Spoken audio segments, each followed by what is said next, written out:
வணக்கம், சாவித்ரி சமையலுக்கு உங்களை வரவேற்கிறேன். இப்போ அருமையான சுவையில் மணமான முருங்கைக்காய் வச்சு பிரியாணி தாங்க செய்ய போகிறோம். இந்த மாதிரி முறையில் நீங்கள் செய்து பார்க்கும்போது வித்தியாசமான சுவையில் ரொம்ப நல்லா இருக்கும்.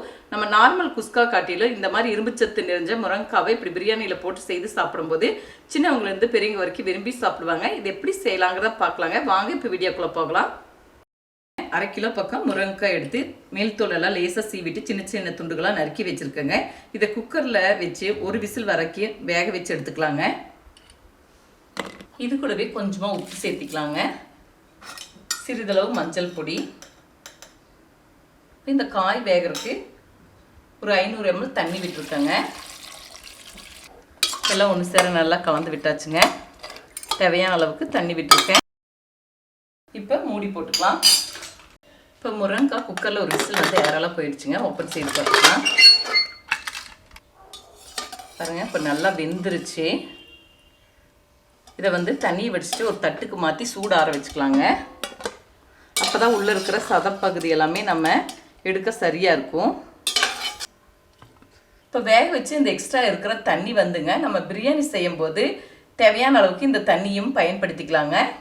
இந்த கப்பில் 2 கப் அளவுக்கு சீரக சம்பா அரிசி எடுத்து கழுவி ஊற வச்சுருக்கேங்க. ஒரு 20 நிமிஷம் ஊற வச்சுக்கிட்டா போதும். 1/2 கிலோ பக்கம் எடுத்துருக்கேங்க. 1 கப் வந்து 1/4 கிலோ பக்கம் பிடிக்கும். இது ஊறட்டுங்க. சூடு ஆறின பிறகுங்க இப்போ முருங்கைக்காயில் இருக்கிற இந்த சதை பகுதியை மட்டும் நம்ம தனியாக எடுத்துக்கலாங்க. இந்த மாதிரி எல்லாத்துலேயுமே எடுத்து வச்சுட்டு பார்க்கலாம். ஒரு கிண்ணத்தில் தனியாக போட்டு வச்சுக்கலாங்க. இந்த மாதிரி நம்ம எடுக்கும்போது சுலபமாக வந்துடும். இப்போ வேக வச்ச எல்லா முருங்கைக்காயினுடைய சதை பகுதி எல்லாமே தனியாக எடுத்து வச்சுட்டேங்க. இப்போ பிரியாணிக்கு தாளித்து விட்டுக்கலாம். இப்போ பிரியாணிக்கு தாளித்து விட்டுருக்குங்க. 100 ml ஆயில். இது கூடவே 1 டேபிள் ஸ்பூன் நெய். நல்லா எண்ணெய் சூடாகட்டும். இது கூடவே தாளிக்க 2 பிரியாணி இலை சின்ன சைஸில் எடுத்துருக்கேங்க. 4-5 கிராம்பு, சிறுதுண்டு பட்டை, 3 ஏலக்காய், சின்ன சைஸில் ஒரு கல்பாசி. இப்போ எண்ணெய் சூடாகிடுச்சுங்க. மசாலா பொருளை போட்டுக்கலாம். இப்போ மசாலா பொருள் எல்லாமே வறுபட்டுருச்சுங்க. இது கூட பெரிய சைஸில் 3 பெரிய வெங்காயம் நீல வாக்கில் நறுக்கி வச்சுருக்கேன். இப்போ வெங்காயத்தை சேர்த்து நல்லா லேசாக செவந்து வர அளவுக்கு வதக்கி விட்டுக்கலாங்க. இப்போ வெங்காயம் நல்லா வதங்கிடுச்சு. இது கூடவே 4-5 பச்சை மிளகாய் நீல வாக்கில் நறுக்கி வச்சுருக்கேன். இது காரம் கொஞ்சம் குறைவாக தாங்க இருக்கும். இந்த பச்சை மிளகாவை நல்லா வதக்கி விட்டுக்கலாம். இது கூடவே 2.5 டேபிள் ஸ்பூனுக்கு இஞ்சி பூண்டு விழுது எடுத்திருக்கேன். இதை சேர்த்து நல்லா பச்சை வாடை போகிற அளவுக்கு வதக்கி விட்டுக்கலாங்க. இப்போ இஞ்சி பூண்டு விழுது நல்லா வதங்கிடுச்சு. இது கூடவே 3 நாட்டு தக்காளி பெரிய சைஸில் எடுத்துருக்கேங்க. இது சின்ன சின்ன துண்டுகளாக நறுக்கி வச்சுருக்கேன். தக்காளி நல்லா வதங்கி வரக்கு கொஞ்சமாக உப்பு சேர்த்திக்கலாம். இப்போ தக்காளி நல்லா வதங்கி வந்துருச்சுங்க. இது கூட தேவையான மசாலா பொருள் எல்லாமே சேர்த்திக்கலாம். காரத்துக்கு 2 டீஸ்பூன் மிளகாய்த்தூள். இது கூடவே 1 டேபிள் ஸ்பூன் மல்லித்தூள், 1 டீஸ்பூன் காஷ்மீரி மிளகாய்த்தூள். இது கலருக்கு வேண்டி சேர்த்திருக்கேங்க, காரம் இருக்காது.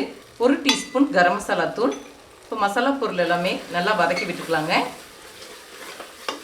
இப்போ மசாலா பொருள் எடுத்தது எல்லாமே போட்டு வதக்கி விட்டுட்டேங்க. இது கூட 2 டேபிள் ஸ்பூன் தயிர் எடுத்துருக்கேன். இதை சேர்த்து வதக்கி விட்டுக்கலாம். தயிர் சேர்த்து நல்லா வதக்கி விட்டாச்சுங்க.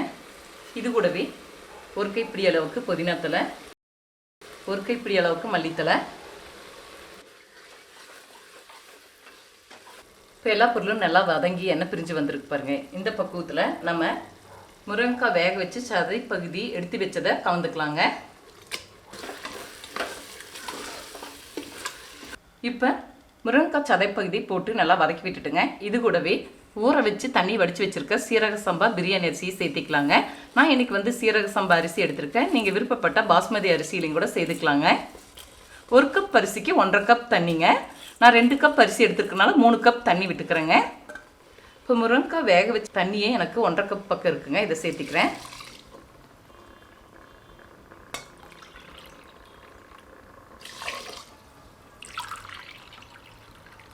இப்போ 1 கப் அரிசிக்கு 1.5 கப் தண்ணி. இப்போ நான் 2 கப் அரிசி வச்சுருக்கனாலங்க முருங்கைக்காய் வேக வச்ச தண்ணி நார்மல் தண்ணி 2 சேர்த்து 3 கப் வச்சுருக்கேன்.